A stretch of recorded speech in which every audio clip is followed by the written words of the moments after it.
कहते हैं दिल्ली दिल बरों की है, दिल जलों की है। कहते तो ये भी हैं कि दिल्ली दिल फरेबों की भी है।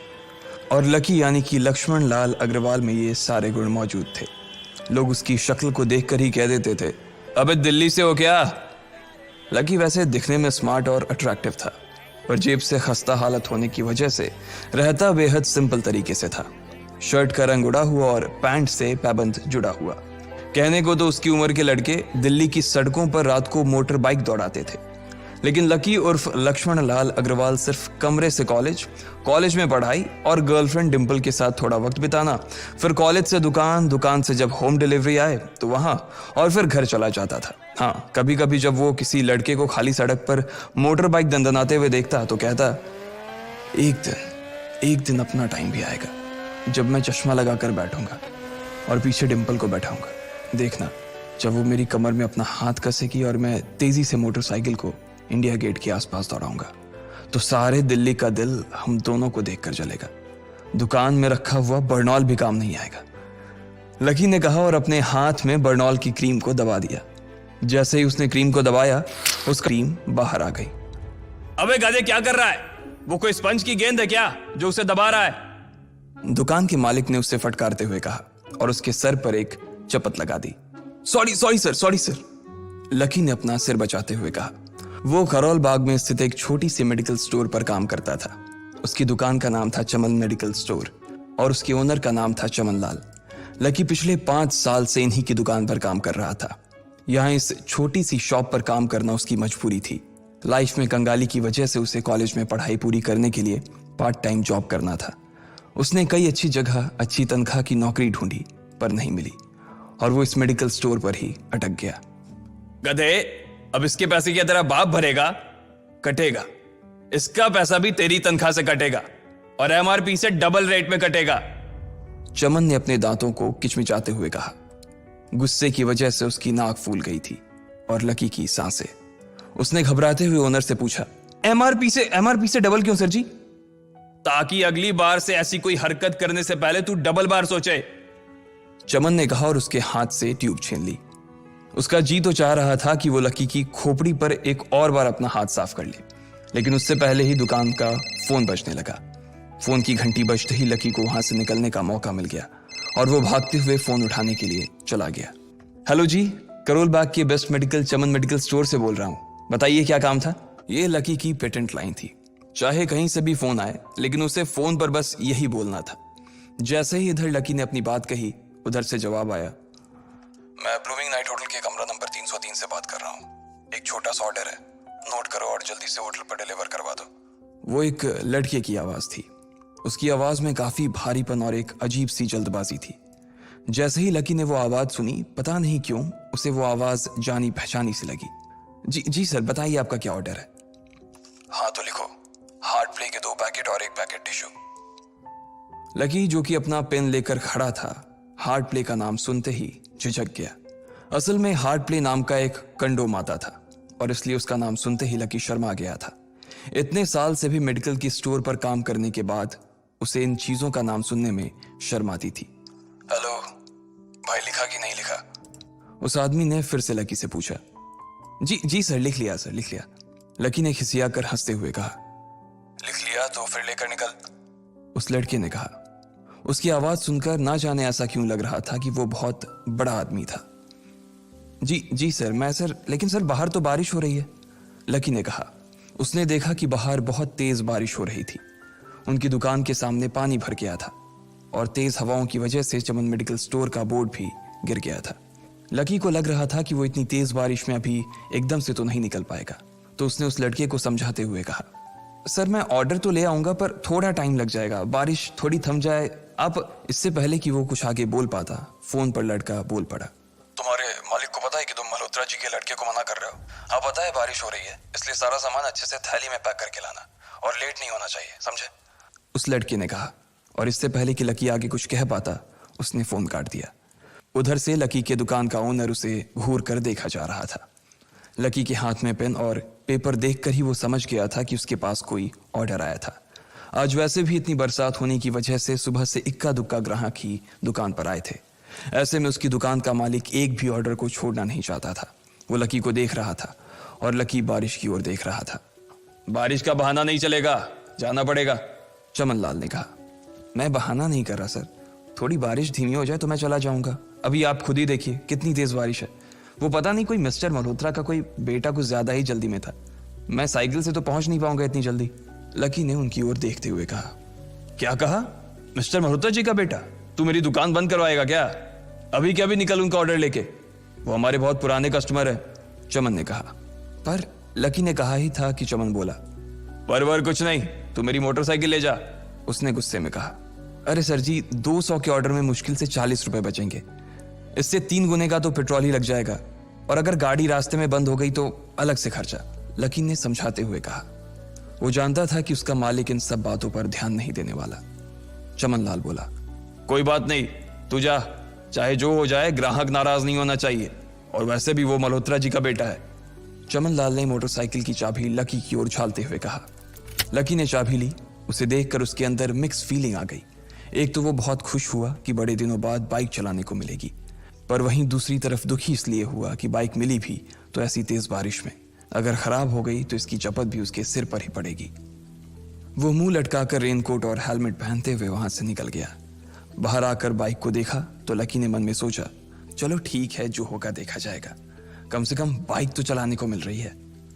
दरअसल लकी इतने साल काम करने के बाद भी अपने लिए एक मोटरसाइकिल नहीं ले पाया था। लकी की तनख्वाह ही इतनी भर थी कि सिर्फ उसके कमरे का किराया, उसकी साइकिल में डालने वाली हवा का खर्च, बिजली पानी का बिल और डिम्पल के साथ महीने में 1-2 बार बाहर खाने का खर्चा ही निकल पाता था। उसे डिम्पल की कही बात अक्सर याद आती थी। लकी, अगर अगले 2 महीने में तूने बाइक नहीं खरीदी ना तो मैं तेरे से ब्रेकअप कर लूंगी, देखना। असल में डिम्पल को लकी के साथ बाइक पर घूमने की बड़ी तमन्ना थी। लकी की इस उजाड़ जिंदगी में एक वही तो थी जिसके लिए जिंदा रहने को उसका जी चाहता था। जब भी वो उससे बाइक की बात करती तो लकी डिम्पल की इस बात को हंस कर टाल देता था। वो अपने मन में इस बात को अच्छे से जानता था कि डिम्पल उससे बहुत प्यार करती थी और वो उससे कभी छोड़ कर नहीं जा सकती थी। वो दोनों एक दूसरे में ऐसे घुले मिले थे जैसे बादल बरसात में घुल जाती है। लकी को डिम्पल बहुत पसंद थी और वो उसके लिए दुनिया जहां की खुशियां खरीद कर ला देना चाहता था। वो चाहता था कि एक दिन वो डिम्पल को प्लेन में बैठाए, लेकिन उसके ये सब ख्वाब इस कम तनख्वाह की नौकरी की वजह से कभी पूरे नहीं होने वाले थे। पर आज उसके पास एक मौका था। वो डिम्पल को अपने साथ इस बारिश में राजपथ घुमाना चाहता था। वो उसे दिल्ली दिखाना चाहता था। चमनलाल को देने के लिए उसने पहले से ही बहाना सोच रखा था। बस जल्दी से वो ये डिलीवरी देकर सीधे डिम्पल के पास ही जाने वाला था। उसने होटल ब्लूमिंग नाइट के बाहर मोटर बाइक पार्क की और सीधे होटल के अंदर चला गया। लकी ने रिसेप्शन पर पहुंचकर नमस्ते करते हुए रिसेप्शनिस्ट को बोला, जी मैं चमन मेडिकल स्टोर से आया हूं, रूम नंबर 303 का ऑर्डर था सर। रिसेप्शन पर खड़ा आदमी उसके हाथ में काली थैली को देखकर समझ गया था कि उसमें क्या था और वो मंद ही मंद मुस्कुराते हुए बोला, 3rd फ्लोर पर है, लिफ्ट से चले जाओ, रेनकोट यहीं उतार देना। जैसा उस आदमी ने कहा लकी ने ठीक वैसा ही किया और लिफ्ट में चढ़ने के कुछ ही देर बाद वो 3रे माले पर पहुंच गया था। वो रूम नंबर 303 के बाहर पहुंचा और उसने डोरबेल बजाई। जैसे ही दरवाजा खुला लकी ने थैली आगे बढ़ाते हुए कहा, नमस्ते, मैं चमन मेडिकल स्टोर से लकी, ये आपका। इससे पहले कि लकी आगे कुछ कह पाता उसकी आंखें फटी की फटी रह गई थी। उसने अपने सामने जो देखा उसके बाद उसे ऐसा लगा कि बंद छत के नीचे भी उसके ऊपर आसमान से आकर एक जोरदार बिजली गिर गई थी। उसके सामने एक लड़की खड़ी थी। वो लड़की और कोई नहीं बल्कि उसकी गर्लफ्रेंड डिम्पल ही थी। उसने एक पर्पल कलर का नाइट गाउन पहन रखा था। उसके काले घने बाल गीले थे और उसने उन्हें अपने कंधे पर फैला रखा था। उसकी खुशबू से ही ये चीज साफ पता चल रही थी कि वो अभी अभी नहा कर आई थी। डिम्पल, तुम यहाँ क्या कर रही हो?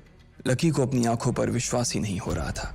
उसने 2 बार अपनी पलकें झपका कर देखा, लेकिन दोनों बार ही उसे अपने सामने डिम्पल ही नजर आई। तुम यहाँ क्या मेरा पीछा करते हुए आए हो लकी? डिम्पल ने उल्टा उसी के ऊपर पलटवार करते हुए कहा।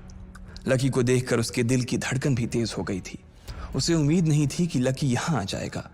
उसने ना तो सुबह से उसे फोन किया था और ना ही उसके मैसेज का कोई जवाब दिया था। वो अपने मन में सोचकर बैठी थी कि वो अगले दिन खुद ही उससे मिलकर बोल देगी कि उसकी तबीयत खराब थी। डिम्पल बेबी, क्या हो गया? किससे बात कर रही हो? अचानक से एक गबरू जवान सा लड़का दरवाजे के पास आकर खड़ा हो गया था। उसने बनियान पहन रखी थी। लकी उसे पहचान गया था। साले राहुल के बच्चे, तेरी हिम्मत कैसे हुई मेरी डिम्पल को हाथ लगाने की? लकी ने जैसे ही राहुल को देखा उसके तन बदन में मानो आग सी लग गई थी। वो उसे इस वक्त इतना बुरा मारना चाहता था, इतना बुरा पीटना चाहता था जिसकी कोई हद सीमा नहीं थी। लकी जिस कॉलेज में पढ़ता था, राहुल और डिम्पल भी उसी में पढ़ते थे और वो कॉलेज राहुल के फादर का ही था। डिम्पल ने राहुल के पिता की एक कंपनी में जॉब पकड़ ली थी और राहुल उस पर बहुत लाइन मारता था। लकी ने 1-2 बार डिम्पल को उससे दूर रहने के लिए भी कहा, लेकिन डिम्पल ने उसे ये कहकर टाल दिया था कि वो सिर्फ अच्छे दोस्त थे। आज भी इससे पहले कि वो आगे बढ़ता, डिम्पल उन दोनों के बीच आ गई। रुक जाओ, डिम्पल ने गुस्से में कहा और लकी के सीने पर हाथ रखकर उसे रोक दिया। लकी लंबी सांसें ले रहा था और कुछ ही सांसों के बाद उसका गुस्सा शांत हो गया। अब डिम्पल के पास भी छुपाने के लिए कुछ नहीं था, इसलिए उसने लकी से कहा, लकी, आज से तुम्हारा और मेरा ब्रेकअप। ब्रेकअप? लकी के पैरों के नीचे से जमीन खिसक गई थी। उसकी आंखें नम हो गईं। लकी को उसकी बातों पर विश्वास नहीं हो रहा था। उसने डिम्पल की ओर देखा और बोला, डिम्पल, हम पिछले 1 साल से एक दूसरे के साथ हैं और तुम हो कि मुझसे ब्रेकअप करना चाहती हो? अरे मैं तो तुम्हारे लिए नई बाइक लेने वाला था। चल रहने दे, आज ही याद आई है तुझे बाइक की। अरे तेरे पास मुझे बाहर घुमाने के लिए, खिलाने पिलाने के लिए पैसे तो है नहीं। तू कहां से लेगा बाइक? और अगर ले भी लेगा तो उसमें पेट्रोल कहां से डलवाएगा? तेरी 8,000 रुपए महीने की नौकरी, उसमें होगा ये सब? लोग हंसते हैं मेरे ऊपर जब मैं सरोजनी में तेरे साथ घूमती हूँ। मैं ऐसी लाइफ नहीं जीना चाहती लकी। मैं तेरी तरह गरीब नहीं रहना चाहती। तूने मुझे फंसाया था, उल्लू बनाया था तूने मुझे, इसलिए मैंने राहुल से मैचअप कर लिया है। आज से यही मेरा बॉयफ्रेंड है, डिम्पल ने गुस्से में कहा। अच्छा, तो बेबी ये है तुम्हारा वो बेकार सा एक्स बॉयफ्रेंड? राहुल ने पूछा और डिम्पल के बगल में आकर खड़ा हो गया। फिर उसने लकी के हाथ से थैली उठाई और उसमें से हार्ड प्ले का पैकेट निकालकर उसे चिढ़ाने के लिए उसे हवा में लहराने लगा। बाप रे, इससे बदकिस्मत इंसान इस दुनिया में और कौन होगा? राहुल ने उसकी टांग खींचते हुए कहा। लकी के पास उसकी बात का कोई जवाब नहीं था। उसने गुस्से से डिम्पल की ओर देखा और अपनी हाथों की मुट्ठी भींच ली। फिर वो वहां से निकल गया। अबे पैसे तो ले जा, सब कुछ फ्री में देता जाएगा क्या? राहुल ने जोर से ठहाके लगाते हुए कहा, लेकिन लकी बिना उसकी बात सुनते ही निकल गया। उसके दिमाग में डिम्पल के कहे शब्द गूंज रहे थे। उसने कभी सपने में नहीं सोचा था कि डिम्पल उसके साथ कुछ ऐसा भी कर सकती थी। जिस इंसान के लिए वो इतना कुछ करना चाह रहा था, उसे उसकी कोई कदर ही नहीं थी। लकी इतना हताश हो गया था कि बुरी तरह से रोने लगा। इस बार वो लिफ्ट से नहीं बल्कि सीढ़ियों से नीचे उतरा और एक ही एक सीढ़ी उतरने के साथ उसके आंसू आंखों से छलकते जा रहे थे। जब उसकी आवाज सुनकर कुछ लोग अपने कमरे से बाहर आए तो लकी ने तुरंत अपने आंसू पोंछे और तेजी से वहां से भाग गया। उसे जिंदगी में पहली बार प्यार हुआ था और पैसों की कमी की वजह से ना सिर्फ उसका प्यार बल्कि उसकी पूरी जिंदगी बर्बाद हो गई थी। लकी जैसे ही बाहर आया तो उसने देखा कि बाहर अंधेरा हो गया था। आसमान में तेज बिजली कड़की और बारिश जो थमी थी एकाएक फिर से झमाझम बरसने लगी। ये देख लकी के थमे हुए आंसू एक बार फिर से छलक गए। उसका दिल बुरी तरह से टूट चुका था, लेकिन उसे इस बात की खुशी भी हो रही थी। आखिर आज उसे डिम्पल का असली चेहरा नजर आ गया था। वो तो उसके साथ घर बसाने की सोच रहा था, लेकिन अच्छा हुआ कि उसने पहले ही उसका घर बर्बाद होने से बचा लिया। लकी को दुख तो बहुत हो रहा था, पर उसे यह भी लग रहा था कि उसे आगे चलकर यही दुख उसे खुशी देने वाला था। लेकिन एक चीज थी जो लकी को परेशान कर रही थी, वो थी उसकी माली हालत। उसकी जेब इतनी तंग थी कि उसे फटी हुई जेब की पैंट पहनकर घूमना पड़ता था। कभी कभी तो लकी सिर्फ रोटी खाकर दिन काट लेता था। वो कब से कोशिश कर रहा था कि कोई अच्छा काम पकड़ सके, लेकिन उसे कोई काम देने को राजी नहीं था। उसने टूटे हुए दिल को दिलासा देते हुए मन में सोचा कि डिम्पल पर खर्च होने वाले पैसे बच जाने से शायद उसके हालात सुधर जाएंगे, पर फिर भी वो रातों रात रईस नहीं हो जाने वाला था। उसने ऊपर आसमान की ओर देखा और जोर से चिल्लाया, अगर इतना ही अनलकी बनाना था तो फिर नाम लकी क्यों रखा भगवान? वो जितनी जोर से चिल्ला सकता था उतनी जोर से चिल्लाया। उसकी आवाज से आसपास खड़े लोग एक बार तो डर गए थे। लकी ऊपर ही देख रहा था और उसके आंसू बारिश के पानी के साथ मिल गए थे। जैसे ही वो फूट कर रोने को था, तभी उसके फोन पर एक मैसेज आया। जैसे ही लकी ने अपना फोन निकालकर उस मैसेज को पढ़ना शुरू किया, उसकी तो आंखें ही चमक गई। अचानक उसके आंसू हंसी में बदल गए और वो जोर जोर से वहीं सड़क पर नाचने लगा। उस मैसेज में लिखा था, परिवार की रिसर्च और परिवार के निर्णय के हिसाब से अग्रवाल परिवार का वारिस लक्ष्मण लाल अग्रवाल उर्फ लकी ने गरीबी अभ्यास की परीक्षा को पास कर लिया है और आज से ही वो उस जमीन और उस जायदाद का मालिक हो जाएगा जो परिवार ने उसके नाम कर रखी थी। उस मैसेज को पढ़ने के बाद फिर बरसात में भी उसका चेहरा सूरज की तरह खिल उठा था। लकी ने इस मैसेज को पढ़कर खत्म किया ही था कि उसके फोन पर बारिश की बूंदें जमा होने लगी थीं। लकी ने थोड़ी देर की खुशी मनाने के बाद याद किया कि वो सच में गरीब नहीं था। असल में उसके परिवार ने उसे एक परीक्षा में डाल रखा था जिसका नाम था गरीबी अभ्यास परीक्षा। इस परीक्षा के तहत लकी को अग्रवाल खानदान में उसके नाम की जमीन और जायदाद पर तभी हक मिलने वाला था जब वो इस परीक्षा को पास कर लेता। अचानक से उसे याद आया कि वो गरीब नहीं था बल्कि गरीब होने की परीक्षा दे रहा था। हालांकि परीक्षा देते देते उसे 8 बरस हो चुके थे, इसलिए उसे एहसास होने लगा था कि वो कभी परीक्षा को पास ही नहीं कर पाएगा और हमेशा हमेशा के लिए गरीब ही रह जाएगा। अच्छा हुआ चली गई, अब मिलना कभी। लकी ने होटल की तीसरी मंजिल की ओर देखा और पानी के अंदर ही अपना पैर पटक दिया। वो डिंपल को कोस रहा था। उसने अपनी मोटरसाइकिल उठाई और फिर से चमन मेडिकल स्टोर जाने के लिए मुड़ने लगा। अगले दिन जब लकी की आंख खुली तो वो सीधा उठा और तैयार होकर शहर के सबसे बड़े बैंक न्यू सिटी बैंक पहुंच गया। न्यू सिटी बैंक न सिर्फ शहर का सबसे बड़ा बैंक था बल्कि वो सबसे अमीर बैंक भी था। वहां पर शहर के सबसे अमीर लोगों के ही पैसे जमा किए जाते थे। लकी वहां पैसे को निकलवाने के लिए जा रहा था। New city bank south Delhi में बसा हुआ था और उसके दरवाजे के बाहर महंगी से महंगी गाड़ी खड़ी थी। भाई, अब इसमें से कौन सी नई गाड़ी लेगा, लकी ने मन ही मन सोचा। उसे यकीन नहीं हो रहा था कि कल तक तो वो एक मोटरसाइकिल तक नहीं खरीद पा रहा था और आज वो एक कार, और वो भी इतनी महंगी कार खरीदने की सोच रहा था। फिर उसने अपनी नज़र गाड़ी पर से हटाई और बैंक के अंदर जाने लगा। उसने देखा कि बाहर बहुत भीड़ थी और महंगे से महंगे कपड़े पहने लोग बैंक के अंदर जा रहे थे। कहाँ दवाओं की बदबू और कहाँ ये खुशबू। उसने एक बहुत ही गहरी सांस के अंदर ज्यादा से ज्यादा खुशबू को समेटने की कोशिश करते हुए अपने मन में सोचा, लेकिन अगले ही पल उसके मन में संकोच पैदा हो गया था। रातों रात लकी की किस्मत तो बदल गई थी, लेकिन उसके कपड़े नहीं बदल पाए थे। इतने बड़े बैंक में वो वही कपड़े पहनकर आ गया था जो वो अक्सर अपने काम पर पहनकर जाता था। पैसे लेते ही ना सबसे पहले नए कपड़े खरीदने हैं, लकी ने अपने आप से कहा और फिर बैंक के अंदर दाखिल होने लगा। जैसे ही उसने दरवाजे को धक्का दिया, उसे आवाज आई, ouch!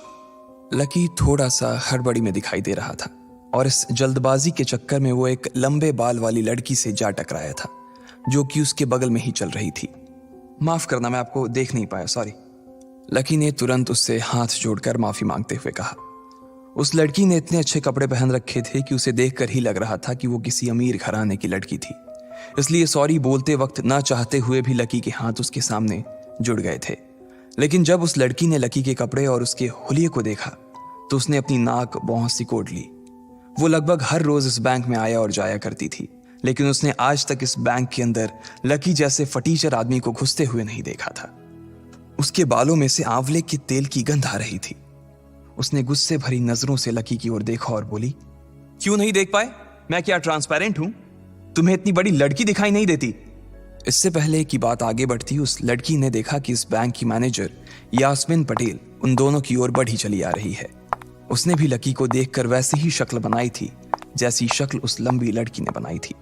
I am so sorry miss, आपको कहीं लगी तो नहीं?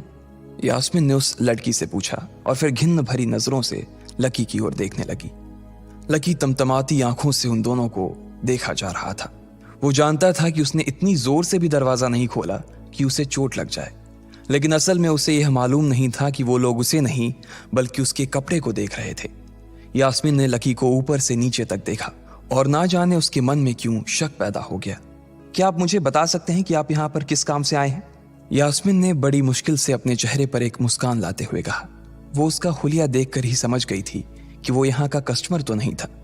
लकी ने अपने आप को संभाला और कहा, हाँ, वो मैं अपना पैसा निकलवाने के लिए आया था। पैसे निकलवाने के लिए आए हो? यास्मीन ने लकी की बात को ही दोहराते हुए कहा। वैसे तो वो लकी की बात पर जोर से हंसना चाहती थी, लेकिन उसने अपने आप को थोड़ा सा काबू में कर लिया था। लकी की बात सुनकर उसे लग रहा था कि वो कोई पागल था जो यहाँ जबरदस्ती घुसा चला आ रहा था। हाँ, तो क्या आपके पास कार्ड है? यास्मीन ने उससे आगे पूछा। न्यू सिटी बैंक का कार्ड हासिल करना एक बहुत ही मुश्किल भरा काम था। अगर किसी को भी उस बैंक का कार्ड लेना था तो सबसे पहले उस आदमी को अपने खाते में कम से कम 5 लाख रुपए जमा करवा कर रखने पड़ते थे, तब जाकर उसे कहीं कार्ड मिलता था। लेकिन लकी तो पहली बार ही यहाँ आ रहा था, इसलिए उसके पास कार्ड होने की कोई संभावना ही नहीं थी। लकी जब यास्मीन के सवाल का जवाब नहीं दे पाया तो यास्मीन ने फिर उससे पूछा, मैं पूछ रही हूं कि आपके पास कार्ड है? वो समझ गई थी कि लकी पागल ही था जो कहीं से भागकर सीधा उनके बैंक में आ गया था। कार्ड नहीं मेरे पास। लकी ने उसके सवाल का जवाब दिया और वो फिर इधर उधर देखने लगा। जैसे ही उस लंबे बालों वाली लड़की ने लकी का जवाब सुना तो वो खिलखिलाकर हंस पड़ी। यास्मीन को तो सिर्फ लग रहा था कि वो पागल है, लेकिन वो लड़की तो अपने मन में मान चुकी थी कि यह लड़का कोई पागल ही है जो कहीं झोपड़ पट्टी से यहाँ आ गया है। इससे पहले कि आगे कोई कुछ कह पाता, उस लंबे बालों वाली लड़की के पिता वहां आ गए और बोले, चलो बेटी। उनके हाथों में कुछ कागजात थे। लकी ने देखा कि उन्होंने महंगा सा सूट पहन रखा था। उस लड़की ने यास्मीन के दोनों हाथों को पकड़ा और बोली, यास्मीन देखो, अगर इस तरह के सड़क छाप लोग तुम्हारे बैंक में ऐसे ही घुसते चले आए ना और बाकी कस्टमर्स को परेशान करने लगे तो तुम्हारे बैंक की इमेज और उसके शेयर्स दोनों को काफी नुकसान होगा। एक मैनेजर होने के नाते तुम्हें इन सब चीजों का ध्यान रखना चाहिए। मुझे उम्मीद है कि आगे मेरे साथ ऐसा कुछ नहीं होगा। उस लड़की ने कहा और अपने पिता के साथ बैंक के बाहर चली गई। अपना ध्यान रखना कोयल मैडम, मैनेजर ने उसकी गाड़ी तक छोड़ने के लिए आते हुए कहा। आज तो वो बाल बाल बच गई थी। कोयल और उसके पिता इस बैंक के सबसे पुराने और सबसे वफादार कस्टमर्स थे।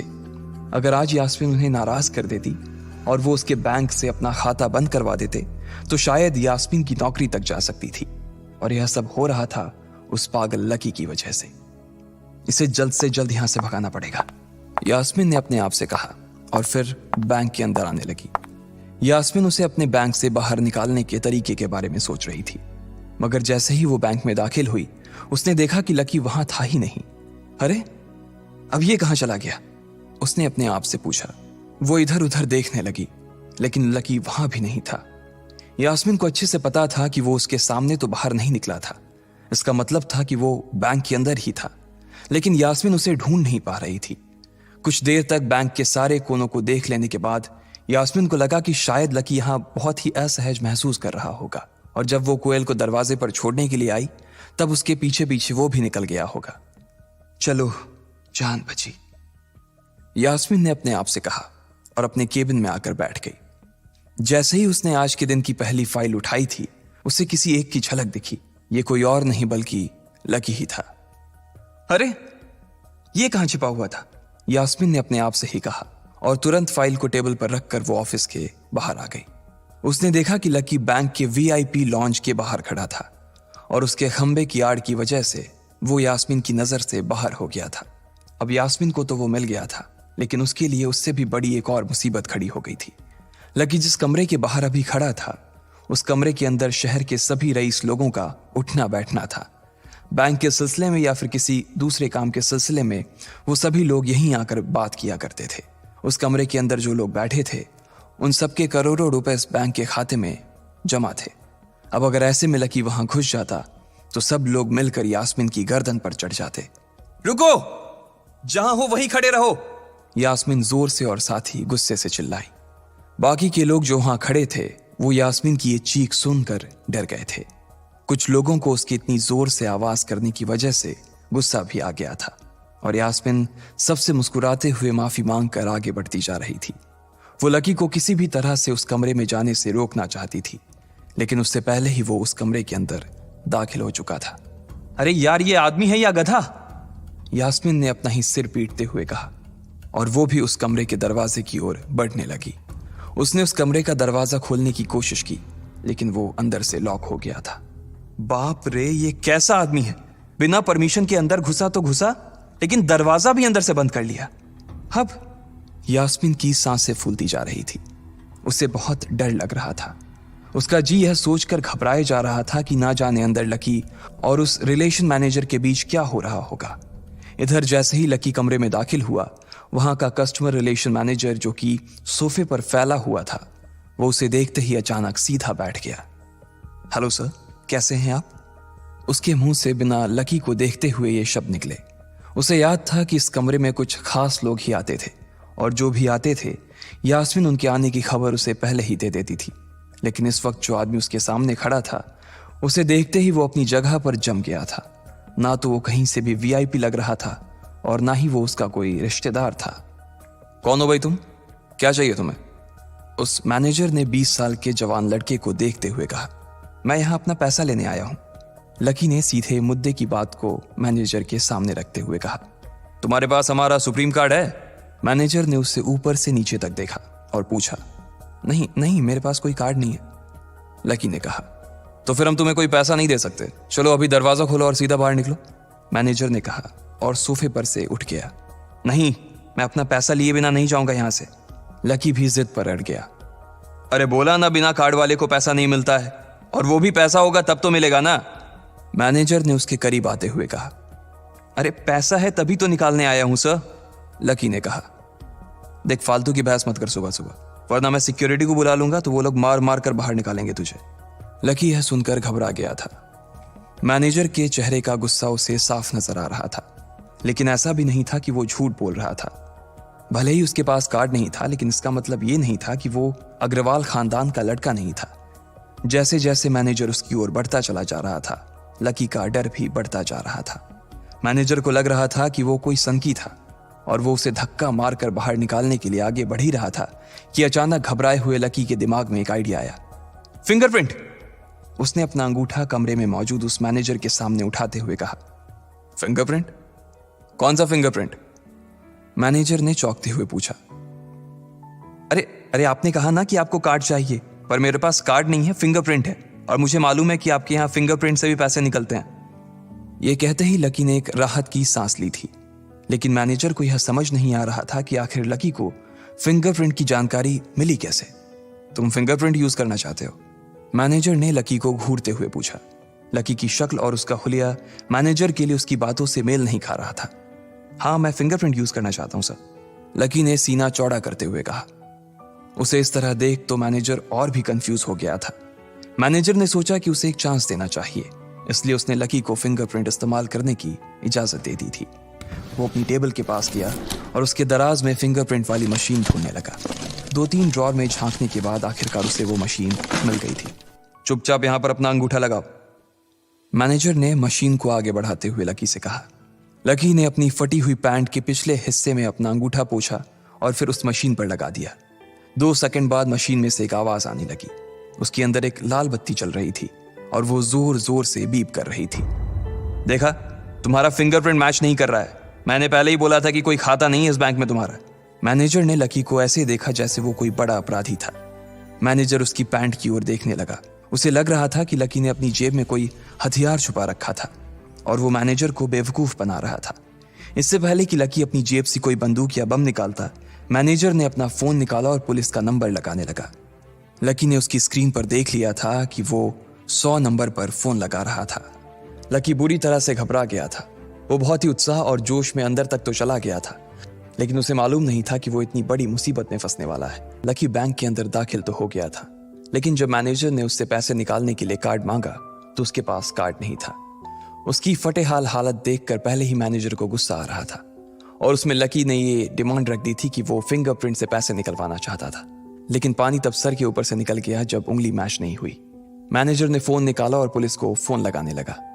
अरे अरे, ये क्या कर रहे हो? देखिए सर, मेरी बात सुनिए, मैं कोई क्रिमिनल नहीं हूं। हो सकता है मैंने गलत उंगली लगा दी हो, बस आप मेरे को एक लास्ट बार फिंगरप्रिंट लगाने दो प्लीज। लकी ने उसके सामने हाथ जोड़ते हुए कहा। देख, ये उंगली भी अगर नहीं लगी ना तो फिर ये मत कहना कि मैं अगली उंगली भी ट्राई करके देखता हूं। बार बार ऐसा नहीं चलने वाला है। अगर ये वाली काम नहीं की तो मैं सीधा पुलिस को फोन करने वाला हूं अभी, मैनेजर ने लकी को धमकाते हुए कहा। उसने अपने एक हाथ में मशीन और दूसरे हाथ में मोबाइल फोन पकड़ा हुआ था। उसने अपनी स्क्रीन पर पुलिस का नंबर खोल रखा था और उसका अंगूठा हरे बटन पर ही टिका हुआ था। इधर लकी ने अपने सीधे हाथ की उंगली को अपने पैंट से साफ किया और भगवान का नाम लेकर उसे उस मशीन पर लगा दिया। जैसे ही उसकी उंगली उस मशीन पर पड़ी, अब की बार फिर मशीन से एक आवाज आई और वो चमक कर हरी हो उठी। तभी मैनेजर के मोबाइल पर एक मैसेज आया। मैनेजर ने उस मैसेज को पढ़ना शुरू किया। Verification successful. खाता 1, नाम लक्ष्मण लाल अग्रवाल, खाता नंबर 01104। जैसे ही मैनेजर ने इस मैसेज को देखा, उसकी आंखें फटी की फटी रह गई थी। उस मशीन पर चमकती लाइट को देखते हुए लकी की आंखें भी चमक आई थी। लकी उस हरी बत्ती को देखते ही झूम उठा था और फिर उसने मैनेजर को घूर कर देखा। उसके दिमाग में वो सारी बातें चल रही थी जो मैनेजर उससे अभी थोड़ी देर पहले सुना रहा था। इधर मैनेजर ने उसके आगे हाथ जोड़े और खिसिया कर हंसते हुए कहा, लक्ष्मण सर प्लीज़ मुझे मुझे माफ़ कर देना सर। मैं इस ब्रांच में नया नया आया हूँ और इसलिए मुझे मालूम नहीं था कि आप कौन हो। मैं इस ब्रांच का कस्टमर मैनेजर शशिकांत वर्मा हूँ। प्लीज़ आगे भी मेरा ध्यान रखना सर, प्लीज़। Sorry sir. हाँ हाँ ठीक है, तो मुझे ये बताओ कि मेरे खाते में कितने पैसे रखे हुए हैं, लकी ने कहा। और वो अब सोफे पर बैठ गया। मैनेजर उसके सामने ही खड़ा हुआ था और उसके खाते की जानकारी अपने फ़ोन पर ही निकाल रहा था। उसने अपने फ़ोन पर इधर उधर कुछ उंगलियां चलाई और बोला, हो गया सर, आपके खाते में इस वक्त 90,80,70,650 रुपए रखे हुए हैं सर। शशिकांत के खुद के होश इतनी बड़ी रकम को देखने के बाद उड़ गए थे। उसे विश्वास नहीं हो रहा था कि इस आदमी के खाते में इतना पैसा भी हो सकता था। लकी की शक्ल देखकर तो यही लग रहा था कि उसकी उम्र 20 से 22 साल से ज्यादा नहीं थी। ऐसे में अगर उसके खाते में इतना सारा पैसा रखा हुआ था तो ये वाकई बहुत बड़ी बात थी। शशिकांत अपने मन में ये सोच रहा था कि दुनिया के 99% लोग ही अपनी पूरी जिंदगी काम करने के बाद भी इतना पैसा नहीं कमा सकते थे जितना कि लकी के खाते में इतनी छोटी सी उम्र में रखा हुआ था।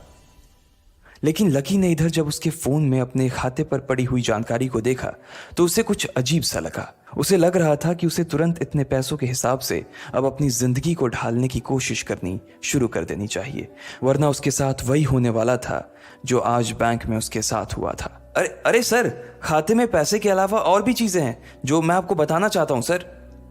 मैनेजर ने फिर से अपनी फोन पर उंगलियां फिराई और बोला, सर एक तो आपके खाते में एक फरारी जुड़ी हुई दिखा रहा है सर। इसके अलावा आपके खाते में 2 किलो सोने की 100 ईंटें रखी हुई हैं, 5 किलो सोने की 20 ईंटें, पिकासो की 3 असली पेंटिंग है, 20 हीरे हैं 24 कैरेट के और भी बहुत कुछ है सर। मैनेजर ने हाफते हुए और अपने पसीने साफ करते हुए कहा। इतना सारा धन देखने के बाद शशिकांत की आंखें तो बाहर ही निकल आई थी। उसने कभी लकी जितना अमीर आदमी अपनी जिंदगी में नहीं देखा था। जितना पैसा और सोना और जायदाद उसके पास था उसका 10% भी इस ब्रांच में किसी और के पास नहीं था। ठीक है, चलो मुझे एक कार्ड दे दो तुम, लकी ने अपने दोनों हाथों को अपने सिर के पीछे रखते हुए कहा। जी जी सर, मैं अभी आपके लिए एक नया कार्ड बनवा देता हूं सर, मुझे बस 10 मिनट दीजिए सर, बस 10 मिनट, शशिकांत ने कहा और फिर लकी के सामने ही निकल गया। जितनी देर में लकी ने अपने फोन पर फिर से उस मैसेज को खोलकर देखा उतनी ही देर में मैनेजर उसके लिए एक चमकता हुआ सुप्रीम कार्ड लेकर उसके सामने आ गया था। लेकिन उस कार्ड को देखने के बाद ना जाने क्यों मैनेजर को ऐसा लग रहा था कि यह कार्ड लकी की संपत्ति के आगे कुछ भी नहीं था।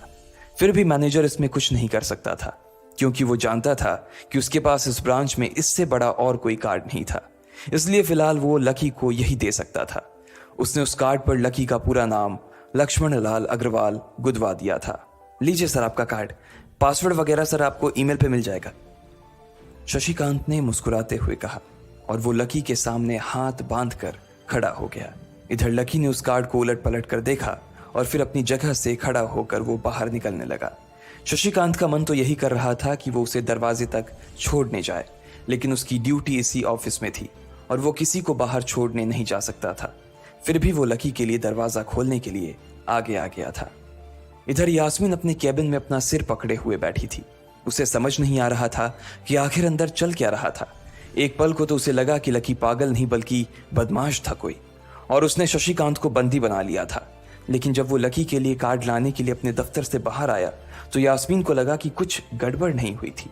फिर ये इतनी जल्दी में कहाँ जा रहे हैं, उसने अपने आप से पूछा। शशिकांत को सुरक्षित देख बैंक के बाकी लोग भी दरवाजे पर से पीछे हट गए थे। वैसे भी उसे देखते ही सब लोग अपनी अपनी जगह पर वापस दौड़े चले जाते थे।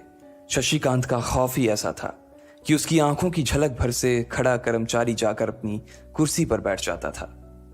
लेकिन एक बार शशिकांत के बाहर आने के बाद वो दोबारा बाहर नहीं आया था और ना ही लकी कमरे से बाहर आया था। इधर यास्मीन परेशान हुए जा रही थी। वो जानती थी कि अगर कुछ भी गड़बड़ हुआ तो सबसे पहले उसकी नौकरी जाने वाली थी। उसने बड़ी मुश्किल से और मेहनत करके इस नौकरी को हासिल किया था और वो किसी पागल की वजह से इसे अपने हाथ से नहीं जाने देना चाहती थी। जैसे ही परेशान यास्मीन ने अपनी नजर उठाकर फिर से उस कमरे की ओर देखा तो पाया कि लकी बहुत ही आराम से उस कमरे से बाहर निकलकर दरवाजे की ओर बढ़ता चला जा रहा था। ए, रुको, तुम इस तरह नहीं जा सकते, यास्मीन जोर से चिल्लाई। और भागते हुए लकी के पास चली गई। तुम्हारी हिम्मत कैसे हुई जबरदस्ती हमारे वीआईपी रूम में घुसे चले जाने की? यास्मीन ने गुस्से में पूछा। उसका मन तो यही कर रहा था कि वो अभी लकी का गिरेबान पकड़कर उसे झकझोर दे, लेकिन उसने अपने आप को रोक रखा था। मैंने पहले भी कहा था ना आपसे, मैं यहां सिर्फ अपना पैसा लेने आया था और कुछ नहीं, लकी ने कहा और मुस्कुराने लगा। यास्मीन ने देखा कि उसके हाथ में एक सुप्रीम कार्ड था और वो उसकी उंगलियों के बीच चमक रहा था। यास्मीन के दिमाग में आया कि लकी ने यह कार्ड कहीं अंदर से चुरा तो नहीं लिया, और इससे पहले कि वो यहां से चोरी करके भागता, यास्मीन जोर से चिल्लाई, सिक्योरिटी सिक्योरिटी। उसकी आवाज को सुनते ही दो बंदूक वाले गार्ड भागे भागे यास्मीन के पास आ गए। ये चोरी करके भाग रहा है, पकड़ो इसे। लकी ने जब यास्मीन के मुंह से ये बात सुनी तो उसके कान खड़े हो गए। इससे पहले कि वो वहां से अपनी जान बचाकर भाग पाता, सिक्योरिटी वालों ने उसे धर दबोच लिया था और फिर उसकी जेब टटोलने लगे थे। इधर यास्मीन ने देखा कि उस सुप्रीम कार्ड पर उसने अपना नाम भी गुदवा लिया था। तुम्हारी इतनी हिम्मत कि तुमने शशिकांत सर को डरा कर अपना नाम भी लिखवा लिया इस पर? इसकी जेब चेक करो, यास्मीन ने गुस्से से कहा। दोनों में से एक गार्ड लकी की जेब टटोलने लगा था। लकी की समझ में नहीं आ रहा था कि आखिर ये लड़की उससे समझ क्या रही थी। अगर उसे उसके खाते या इसकी संपत्ति या सिर्फ इसके परिवार के बारे में भी पता चल जाता तो भी यास्मीन उसके पैरों में गिर जाती। इससे पहले कि लकी अपनी सफाई में कुछ कह पाता, एक गार्ड बोला, मैडम इसकी जेब में तो कुछ नहीं है, बल्कि फटी हुई जेब है इसकी। तभी उसकी बात सुनकर दूसरे सिपाही ने कहा, मैडम हो सकता है ये इसी जेब में चाकू रख कर लाया हो और उसको निकालते वक्त उसी चाकू से इसकी जेब फट गई होगी, मुझे तो ऐसा ही लग रहा है। दूसरे सिपाही ने अपनी लड़खड़ाती जबान में बोला, अरे पागल हो क्या, ये सब आप लोग क्या बोल रहे हो? शशिका। इससे पहले कि लकी आके कुछ बोल पाता, एक गार्ड ने उसके दोनों हाथों को मरोड़ दिया था। इधर यास्मीन अपने मन में सोच रही थी कि अगर वो चाकू लाया था तो फिर वो चला कहां गया था। बाप रे! अचानक से यास्मीन की आंखें बड़ी सी हो गई थी। उसे लगा कि लकी ने उस चाकू से शशिकांत का खून कर दिया था। यास्मीन ने तुरंत अपना फोन निकाला और पुलिस को फोन मिलाते हुए कहा, हेलो पुलिस स्टेशन, मैं न्यू सिटी बैंक से बोल रही हूं। हमारे बैंक में एक सनकी चोर घुस आया है और उसने हमारे कस्टमर मैनेजर का खून कर दिया है। आप प्लीज जल्दी आ जाइए सर। यास्मीन ने घबराते हुए कहा और फोन रख दिया। तब तक दोनों गार्ड ने लकी को नीचे घुटनों के बल बैठा दिया था और उसके सिर पर बंदूक तान दी थी। जैसे ही बाकी लोगों ने भी अपनी आंखों के सामने ये मंजर देखा तो वो सब लोग भी लकी के आसपास घेरा बनाकर खड़े हो गए। अंदर बैठे मैनेजर ने जब इस हलचल को देखा तो वो भी अपना सारा सिस्टम बंद करके बाहर आ गया। अरे क्या हो रहा है ये सब? उसने जोर से आवाज देते हुए पूछा। जैसे ही सब लोगों ने उसकी आवाज सुनी तो वो चौंक गए और शशिकांत वर्मा की ओर देखने लगे। देखने वालों में यास्मीन भी शामिल थी और उसने देखा कि उसका मैनेजर तो जिंदा है और सही सलामत उसकी आंखों के सामने खड़ा था। सर आप जिंदा हैं? यास्मीन ने खुशी और आश्चर्य भरे भाव के साथ शशिकांत की ओर देखते हुए कहा, लेकिन अगले ही पल उसकी खुशी की जगह दुख ने ले ली थी। उसे एहसास हो रहा था कि आखिर उसने कितनी बड़ी गलती कर दी थी।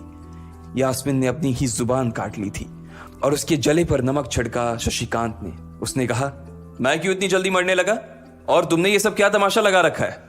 उसने कहा और फिर उस भीड़ की ओर बढ़ने लगा। जैसे ही वो आगे आया उसने देखा कि उन लोगों ने लकी को गन पॉइंट पर बैठा रखा है। अरे किसने किया ये?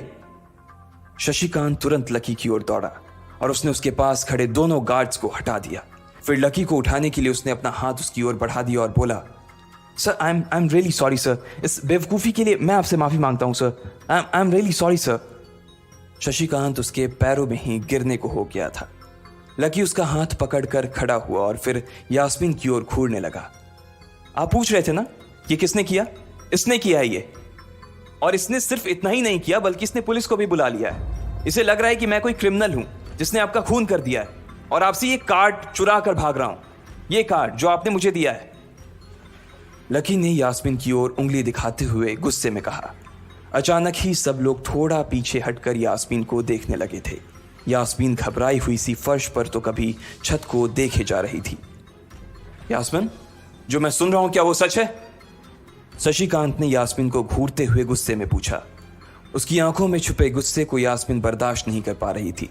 इसलिए उसकी ना तो लकी से और ना ही शशिकांत से नजर मिलाने की हिम्मत हो रही थी। फिर भी वो जानती थी कि उसका चुप रहना इस वक्त उसके लिए बहुत खतरनाक हो सकता था। इसलिए उसने कहा, सर ये सब मेरी गलती है सर, ये मेरी बहुत बड़ी मिसअंडरस्टैंडिंग है सर। मुझे लगा कि ये ज़बरदस्ती अंदर घुस आया है और इसने आपके ऊपर हमला करके आपसे ज़बरदस्ती ये कार्ड बनवा लिया है और फिर आपको मार दिया है सर। यास्मीन ने घबराते हुए कहा। उसकी डरी सहमी सी आंखों में अब आंसू ही आ गए थे। मैनेजर ने जब उसकी ये बात सुनी तो उसने अपना सिर पकड़ लिया। यास्मीन जैसी समझदार लड़की इतनी बड़ी भूल कैसे कर सकती थी? उसने लकी को पहचाना ही नहीं था। खैर, मैनेजर को लगा कि इसमें उसकी कोई गलती नहीं थी। जब वो खुद लकी को नहीं पहचान पाया था तो फिर यास्मीन कैसे पहचान पाती? इसलिए उसने सोचा कि सबके सामने उसे कुछ कहने से अच्छा था कि वो यास्मीन को एक कोने में ले जाकर लकी की सच्चाई बताए। शशिकांत ने उसका हाथ पकड़ा और उसे खींचकर अपने साथ खंबे के पास ले गया और बोला, तुम्हें मालूम है ये कौन है? अरे ये लक्ष्मण अग्रवाल है, लक्ष्मण अग्रवाल खानदान का वारिस। तुम्हें पता है ना कि अग्रवाल खानदान का खाता हमारे बैंक की जितनी भी शाखाएं हैं उसमें सबसे बड़ा खाता है। यास्मीन ने जैसे ही ये नाम सुना उसके पैरों के नीचे से जमीन खिसक गई थी। वो जानती थी कि अगर न्यू सिटी बैंक इतनी ऊंचाइयों पर पहुंचा था तो उसके पीछे अग्रवाल खानदान का सबसे बड़ा हाथ था। इस बात का जिक्र उससे तब भी किया गया था जब उसने नौकरी ज्वाइन की थी। तुम्हें पता है इस लड़के के नाम पे कितनी प्रॉपर्टी है? ये अपने दम पर ना इस पूरे एरिया को खरीद सकता है, शशिकांत ने यास्मीन से कहा। यास्मीन जैसे जैसे लकी को देखी जा रही थी वो बड़ी बड़ी आंखों से उसे घूरे जा रही थी। लकी कभी उन दोनों को देख रहा था तो कभी अपने आसपास खड़े लोगों को देख रहा था। अब सबसे पहले तो पुलिस को फोन करो और उनसे कहो कि हमसे गलती हो गई थी और उसके बाद जाकर तुम उनसे भी माफी मांगो और अगर उन्होंने तुम्हें माफ कर दिया तो तुम्हारी किस्मत, वरना समझ लेना कि तुम्हारी नौकरी चली गई, शशिकांत ने कहा और दौड़कर लकी के पास जाकर खड़ा हो गया। इधर यास्मीन अभी भी वहीं पर खड़ी थी। अभी अभी जो शशिकांत उसे बता कर गया था वो यास्मीन पचा नहीं पा रही थी। उसे लग रहा था कि इसमें उसकी कोई गलती नहीं थी, लेकिन कोई उसकी सुनने वाला नहीं था। बैंक उस छोटी सी मैनेजर के चक्कर में अपने सबसे बड़े कस्टमर को छोड़ने वाला तो नहीं था। अब मेरे पास और कोई रास्ता नहीं बचा है, यास्मीन ने निराश होते हुए अपने आप से कहा और फिर अपनी जेब से फोन निकालकर पुलिस थाने में फोन लगाया। जैसे ही यास्मीन ने पुलिस वालों से ये कहा कि उससे गलती हो गई और जिसे वो बदमाश समझ रही थी असल में वो बदमाश नहीं बल्कि शहर के सबसे बड़े रईस का बेटा था, तो उधर से आवाज आई, मैडम सॉरी लेकिन अब तो गाड़ी निकल गई है, वहां पहुंचती होगी, अब आपको जो भी कहना है इंस्पेक्टर साहब से कह देना। और उस पुलिस वाले ने फोन काट दिया। मर गए, यास्मीन ने अपने आप से निराश होते हुए कहा। उसके हाथ थर थर कांप रहे थे। उसे समझ नहीं आ रहा था कि अब वो क्या करे। अब उसके पास लकी से माफी मांगने के अलावा और कोई चारा नहीं बचा था। लेकिन अगर लकी सर ने मुझे माफ नहीं किया और उल्टा मेरे ऊपर डिफेमेशन का चार्ज लगा दिया तो, यास्मीन ने अपने आप से कहा और वो अब और भी ज्यादा घबरा गई थी। उसने देखा कि लकी उसे घूर कर देख रहा था। शशिकांत पूरी कोशिश कर रहा था कि वो लकी को शांत करवा सके, लेकिन लकी वहां से हिलने का नाम तक नहीं ले रहा था। यास्मीन उसके पास पहुंच गई थी। वैसे तो वो जानती थी कि उसे माफी मांगने से उसकी किस्मत बदलने वाली तो थी नहीं, फिर भी उसने एक बार कोशिश करनी चाहिए और लकी से कहा, सर मैं आपको गलत समझ रही थी सर, एक्चुअली आपके। यास्मीन ने उसके कपड़े को देखा और एक सांस लेते हुए आगे बोली, सर प्लीज मुझे माफ कर दीजिए सर, मेरी इंटेंशन आपको हर्ट करने की बिल्कुल भी नहीं थी, मैं तो जो कुछ कर रही थी बैंक की सेफ्टी के लिए कर रही थी सर। यास्मीन ने किरकिराते हुए कहा और नीचे देखने लगी। इट्स ओके, कोई बात नहीं है, लकी ने कहा और उसके हाथ से अपना सुप्रीम कार्ड लेकर निकल गया। यास्मीन को अपने कानों पर तो विश्वास ही नहीं हो रहा था। वो मान ही नहीं पा रही थी कि लकी ने उसे माफ कर दिया था। उधर लकी को अपने आप पर विश्वास नहीं हो रहा था कि वो रातों रात इतना अमीर हो गया था। आखिर लकी इतने पैसों का क्या करने वाला था? लकी न्यू सिटी बैंक से अपना सुप्रीम कार्ड लेकर निकल रहा था। असल में उसे क्लास में जाने में देर हो रही थी, इसलिए वो बिना यास्मीन से कुछ कहे या उसे सबक सिखाए वहां से निकल गया था। लकी दिल्ली यूनिवर्सिटी के ही एक कॉलेज में पढ़ता था। जैसे ही वो कॉलेज के अंदर दाखिल हुआ उसके पैर एक कीचड़ से भरे गड्ढे में पड़ गए। ओह शिट, उसने अपने आप से कहा और अपने जूतों को पास की सड़क पर साफ करने लगा। वो कॉलेज एडमिनिस्ट्रेशन के दफ्तर की ओर देखकर उसे कोस रहा था। कॉलेज की सड़कों पर इतने सारे गड्ढे हो गए थे, लेकिन वो लोग एक भी गड्ढा नहीं भरवा रहे थे। जब भी लकी इस चीज की कंप्लेन करने के लिए वहां जाता तो वो इसे ये कह देते कि फंड ही नहीं है।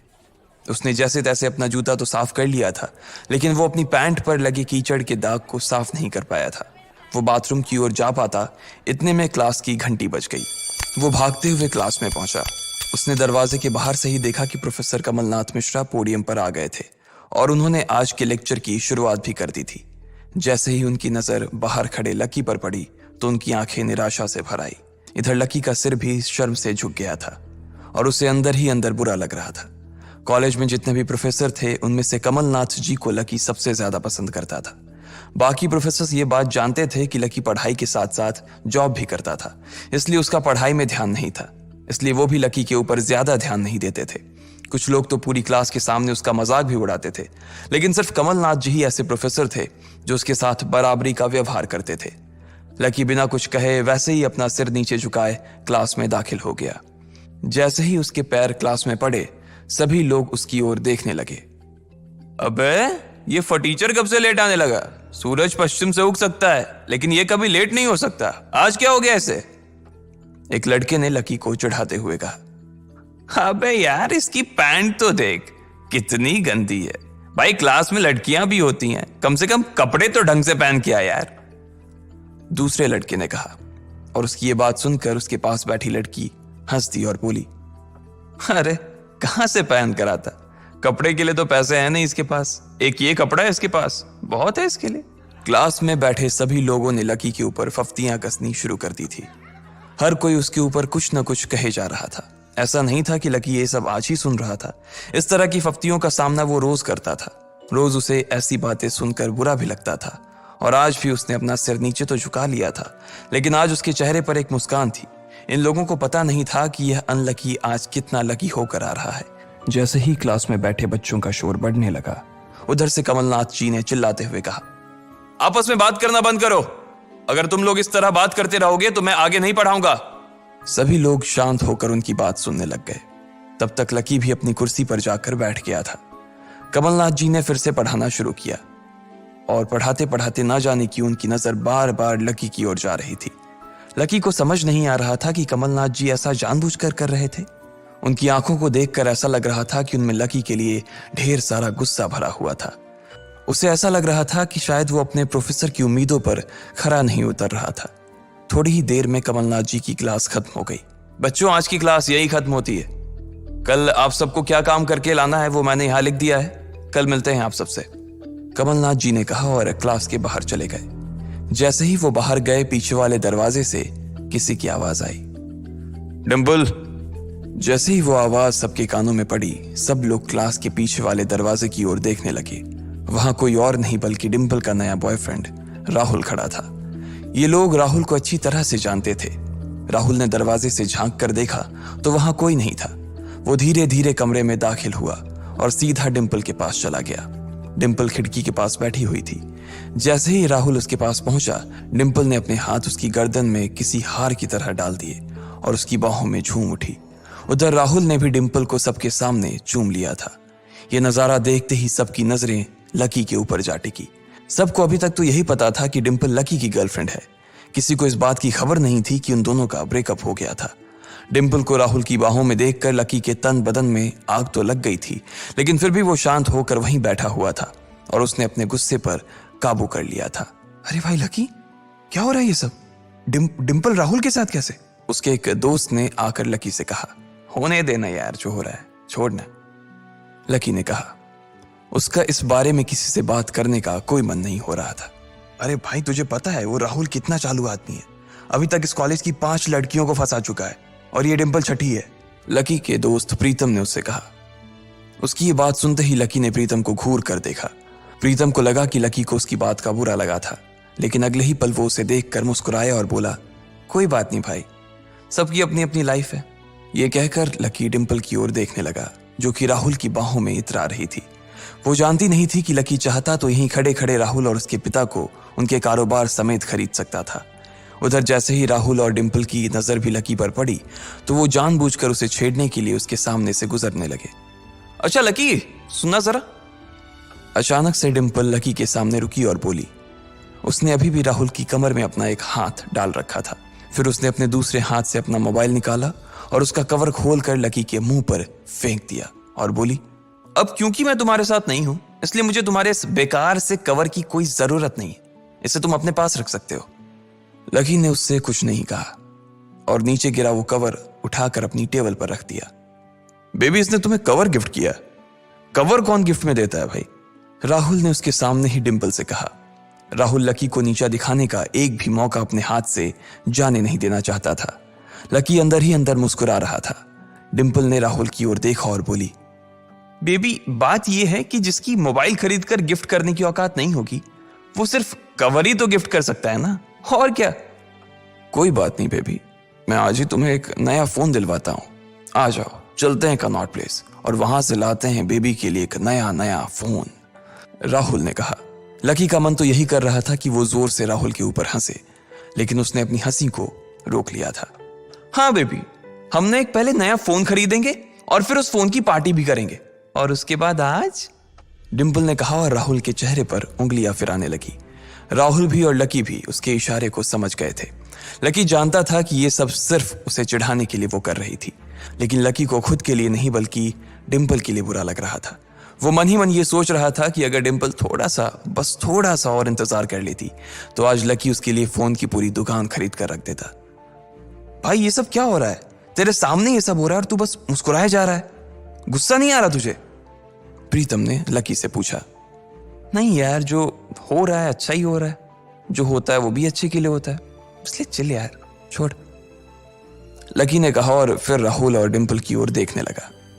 अब उन दोनों की नजर लकी के मुस्कुराते हुए चेहरे पर पड़ी तो वो अंदर से भवक गए।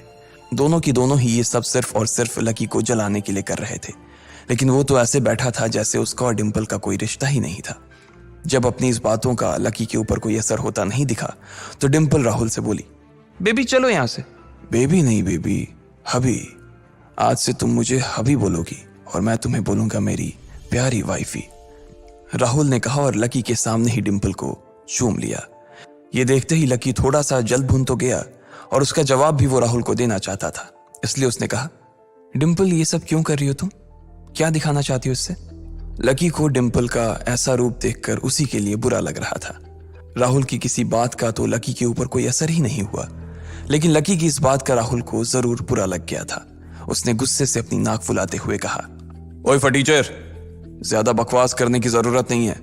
आज के बाद अगर तूने मेरी डिंपल के बारे में कुछ कहा या उसकी तरफ आंख उठाकर भी देखा ना, तो मैं राजपथ पर तेरी परेड करवा दूंगा। रहने दे भाई, उसकी जरूरत नहीं पड़ेगी। मैं खराब चीज ना तो देखता हूं और ना ही उसके बारे में बात करता हूं, लकी ने कहा और फिर से प्रीतम की ओर देखकर हंसने लगा। जिस तरह से लकी आज राहुल के मुंह पर जवाब फेंक कर मार रहा था, प्रीतम को तो विश्वास ही नहीं हो रहा था कि ये वही लकी है जो उसका दोस्त हुआ करता था। उधर राहुल उसका जवाब सुनकर गुस्से से लबरेज हो रहा था। वो लकी को सबक सिखाने के लिए अपना घूंसा तान कर उसकी दिशा में बढ़ा ही रहा था कि इतना ही में पीछे से एक लड़की की आवाज आई, डिंपल। सब लोगों ने फिर से उस आवाज की ओर देखा। वहां पर एक थोड़े छोटे कद की लड़की खड़ी थी और वो गुस्से से डिंपल की ओर देख रही थी। उसकी आंखों पर चश्मा लगा था और उसके बाल खुले हुए थे। अब तू हद से आगे बढ़ती जा रही है डिंपल। लकी जैसे लड़के को छोड़कर तू इस एक नंबर के लफंगे लड़के के साथ पड़ी है। तुझे तो कॉलेज के किसी गड्ढे में जाकर डूब मरना चाहिए। साक्षी, क्या कह रही है तू? जुबान संभाल अपनी, डिंपल ने कहा। राहुल के बारे में बुराई नहीं बल्कि लकी के बारे में अच्छी बातें सुनकर डिंपल का मन खराब हो गया था। जब डिंपल लकी के साथ थी तो उसकी साक्षी से भी अच्छी दोस्ती थी। साक्षी एक बहुत ही सुलझी हुई लड़की थी। जब भी डिंपल और लकी के बीच किसी बात को लेकर झगड़ा होता तो डिंपल उसे सुलझाने के लिए अक्सर साक्षी की ही मदद लेती थी। मैं जो कह रही हूं ना, सही कह रही हूं। तुझे सीरियसली शर्म आनी चाहिए डिंपल। मैंने कभी नहीं सोचा था कि तू ऐसी लड़की निकलेगी। लकी जैसा बंदा ना तुझे कहीं नहीं मिलेगा, साक्षी ने कहा और एक कदम आगे आ गई। इधर लकी ने देखा कि साक्षी की बात सुनते ही राहुल के कान खड़े हो गए थे, लेकिन वो सच बोल रही थी, इसलिए राहुल भी कुछ नहीं कर सकता था। साक्षी लकी के पास आकर खड़ी हुई और बोली, तू इतनी जल्दी कैसे भूल गई यार? लकी तेरे लिए हर टफ टाइम में खड़ा रहा था। जब भी तू बीमार होती थी और तेरे खड़े होने की भी हालत नहीं होती थी तो बेचारा तेरे लिए खाना बनाता था, तेरे कपड़े धोता था और तो और तेरे लिए दवाई तक लेके आता था। तुझे याद है ना जब हम हिमाचल घूमने गए थे और तेरे पैर में मोच आ गई थी तो ये बेचारा अपनी नौकरी छोड़कर भागा भागा रात में हमारे पास आ गया था। इतना प्यार किया इसने तुझसे और तू इसे छोड़कर जा रही है, साक्षी ने कहा। अपने लिए साक्षी के मुंह से इतना सब कुछ सुन लेने के बाद लकी ने अपनी गर्दन नीचे झुका ली थी। उसे डिंपल के साथ बिताए वो सारे लम्हे याद आ रहे थे। वो डिंपल के ऊपर जान छिड़कता था। उसका बस चलता तो वो डिंपल को अपनी हथेलियों पर लेकर घूमता। भले ही उस वक्त उसके पास पैसे नहीं थे, लेकिन वो फिर भी डिंपल की छोटी सी छोटी डिमांड को पूरा करने के लिए अपनी जान लगा देता था। जो कवर डिंपल ने उसके मुंह पर फेंक कर मारा था, वो कवर को खरीदने के लिए लकी ने 3 दिन तक ओवर टाइम किया था। लकी को जैसे ही ये सब याद आया, उसकी पलकों की कोरे भींग गई थी। इधर साक्षी की बात पूरी नहीं हुई थी। उसने आगे कहा, अरे ये लकी अपनी छोटी सी सैलरी में से भी रोज तेरे गोलगप्पे के लिए पैसे निकाल लेता था। तुझे नहीं पता है, मुझे पता है कि आज भी एक बाइक खरीदने के लिए बंदा तेरे लिए पैसे जुटा रहा था। रोज दाल और रोटी खा रहा है सिर्फ इसलिए ताकि तुझे बाइक पर घुमा सके, और तू ऐसे आदमी को नीचा दिखाने की कोशिश कर रही है। ये सब सुनकर डिंपल का चेहरा ही बुझ गया था। उसे भी साक्षी की कही बातें दिल पर लग रही थी, लेकिन इस वक्त वो राहुल के साथ थी और उसका हाथ राहुल की कमर में था। वो चाह कर भी राहुल के खिलाफ ना तो कुछ बोल सकती थी और ना ही कुछ सुन सकती थी। इसलिए उसने अपने बचाव में कहा, हाँ तो ये तो इसका प्रॉब्लम है ना। मैंने इससे पहले ही कहा था कि ये मेरा प्यार अफोर्ड नहीं कर पाएगा, तो फिर ये मेरे साथ इतना आगे क्यों बढ़ा। आज अगर मैं चीज सैंडविच खा सकती हूं तो फिर मैं बिना घी वाली रोटी क्यों खाऊं। लकी डिंपल की ये बात सब सुन रहा था और उससे पहले कि वो कुछ जवाब देता, अचानक ही उसका फोन बज उठा। उसने मोबाइल निकाल कर देखा तो पाया कि किसी अनजान नंबर से उसे फोन आया था। साक्षी और डिंपल के बीच हो रही बहस के बीच ही लकी फोन उठाने के लिए वहां से निकल गया। देखा कितनी बदतमीजी से उठ के चला गया, चलो अभी। डिंपल ने राहुल के हाथ को कसकर पकड़ा और निकल गई। इधर फोन पर लकी कुछ बोलता उससे पहले ही दूसरी तरफ से आवाज आई, बहुत हो गया लक्ष्मण, अब बस घर आ जा जल्दी से। यह आवाज सुनते ही लकी एक पल में उसे पहचान गया था। उसके दिमाग से डिंपल के सारे ख्यालात चले गए थे और सिर्फ उस आवाज को सुनकर ही उसकी आंखें भीग आई थी। आखिर किसकी थी वो आवाज? किसका फोन आया था लकी को जो उसका घर पर इंतजार कर रहा था? क्यों आखिर लकी की आंखें भीग आई थी? इन सब सवालों के जवाब अगर आप जानते हैं तो कमेंट बॉक्स में हमें भी बताएं और आगे की कहानी जानने के लिए सुनते रहें इंस्टा मिलियनेयर सिर्फ पॉकेट एफएम पर।